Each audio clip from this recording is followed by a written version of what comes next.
how engineers do it.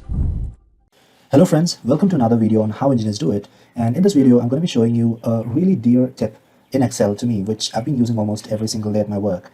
And it's about copy pasting data in a filtered table. Now let's just analyze this table and this data set. It's just a simple data set with names, age, and gender, city, and I want to mark status as delivered for certain cities, right? So to just get started, let's just take the example of Boston, and I'm going to be filtering Boston here.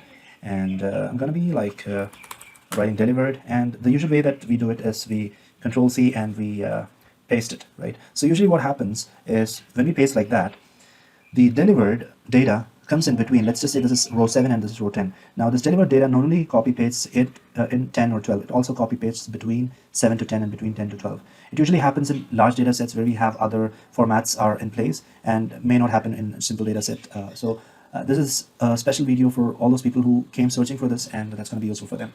Right now, the way to do this is just take the cells or take the range that you want to do it, and then go to find and go special and then visible cells. Now select that, and you can see those small boxes are being visible over here, and it's just selected only those cells which are visible to us. Now just click on right click and then go for data paste, and that's all. It's pasted on only those cells which are visible to us. So that's all about this quick video, and I'm very sure that this is going to be really helpful for those people who came searching for this. Thank you so much, and stay tuned for more updates like this.